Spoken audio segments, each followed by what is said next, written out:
स्वागत है आपकी अपनी YouTube चैनल मॉरल स्टोरीज पर। आज मैं फिर से आपके लिए रोज़ की तरह एक शानदार कहानी लेकर आया हूँ। ये बहुत ही मार्मिक कहानी है, पिता और पुत्रों की कहानी है। तो इस कहानी को अंत तक जरूर देखिए। बिना समय गवाए इस कहानी को शुरू करते हैं। बेटा, हमारा एक्सीडेंट हो गया है। मुझे ज़्यादा चोट नहीं आई, पर तेरी माँ की हालत गंभीर है। कुछ पैसों की ज़रूरत है और तेरी माँ को खून चढ़ाना है। 62 साल के माधव जी ने अपने बड़े बेटे से फोन पर कहा, पापा, मैं बहुत व्यस्त हूँ आजकल, मेरा आना नहीं हो सकेगा। मुझे विदेश में नौकरी का पैकेज मिला है, तो उसी की तैयारी कर रहा हूँ। आपका भी तो यही सपना था ना, इसलिए हाथ भी तंग चल रहा है। पैसे की व्यवस्था कर लीजिए, मैं बाद में दे दूंगा। उनके बड़े इंजीनियर बेटे ने जवाब दिया। उन्होंने अपने दूसरे डॉक्टर बेटे को फ़ोन किया तो उसने भी आने से मना कर दिया। उसे अपनी ससुराल में शादी में जाना था।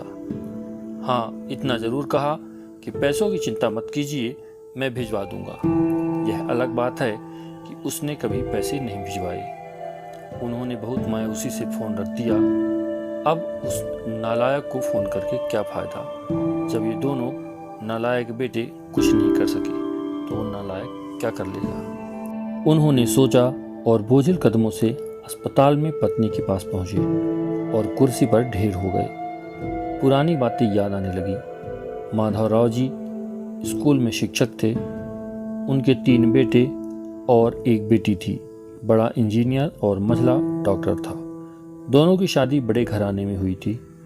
दोनों अपनी पत्नियों के साथ अलग अलग शहरों में रहते थे।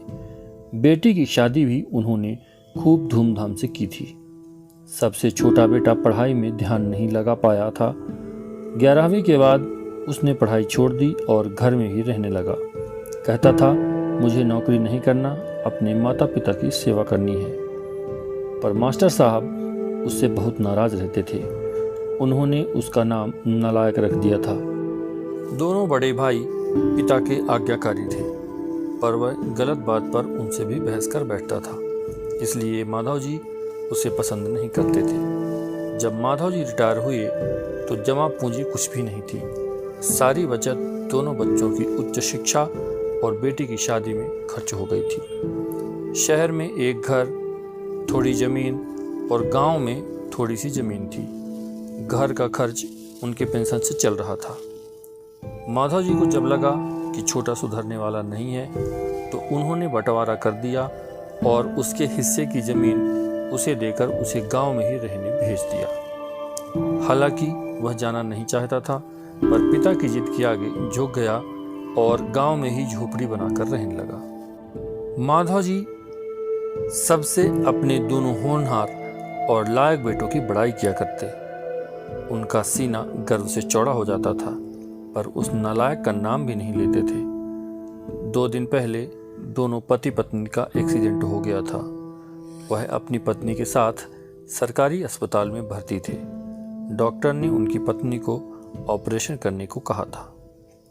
पापा पापा सुनकर तंद्रा टूटी तो देखा सामने वही नालायक खड़ा था। उन्होंने गुस्से से मुंह फेर लिया, पर उसने पापा के पैर छुए और रोते हुए बोला, पापा, आपने इस नालायक को क्यों नहीं बताया? पर मैंने भी आप लोगों पर जासूस छोड़ रखे हैं। खबर मिलते ही भागा आया हूँ। पापा के विरोध के बावजूद उसने उनको एक बड़े अस्पताल में भर्ती कराया। माँ का ऑपरेशन कराया, अपना खून दिया, दिन रात उनकी सेवा में लगा रहता। एक दिन वह गायब हो गया। वह उसके बारे में फिर बुरा सोचने लगे थे कि तीसरे दिन वह वापस आ गया। महीने भर में ही माँ एकदम भली चंगी हो गई। वह अस्पताल से छुट्टी लेकर उन लोगों को घर ले आया। माधव जी के पूछने पर बता दिया कि खैराती अस्पताल था, पैसे नहीं लगे हैं। घर में नौकरानी थी ही। वह उन लोगों को छोड़कर वापस गांव चला गया। धीरे धीरे सब कुछ सामान्य हो गया। एक दिन यूं ही उनके मन में आया कि उस नालायक की खबर ली जाए। दोनों जब गांव के खेत पर पहुंचे तो झोपड़ी में ताला लगा देखकर चौंके। उनके खेत में काम कर रहे आदमी से पूछा तो उसने कहा, यह खेत अब मेरे हैं क्या? पर यह खेत तो उन्हें बहुत आश्चर्य हुआ। हाँ, उनकी माँ की तबीयत बहुत खराब थी, उसके पास पैसे नहीं थे, तो उसने अपने सारे खेत बेच दिए। वह रोजी रोटी की तलाश में दूसरे शहर चला गया है। बस यह झोपड़ी उसके पास रह गई है, यह रही उसकी चाबी, उस आदमी ने कहा। वह झोपड़ी में दाखिल हुए तो बरबस उस नालायक की याद आ गई। टेबल पर पड़ा लिफाफा खोलकर देखा तो उसमें रखा अस्पताल का 9 लाख का बिल उनको मुंह चिढ़ाने लगा। उन्होंने अपनी पत्नी से कहा, जानकी, तुम्हारा बेटा नालायक तो था ही, झूठा भी है। अचानक उनकी आंखों से आंसू गिरने लगे और वह जोर जोर से चिल्लाए, तू कहाँ चला गया नालायक, अपने पापा को छोड़कर?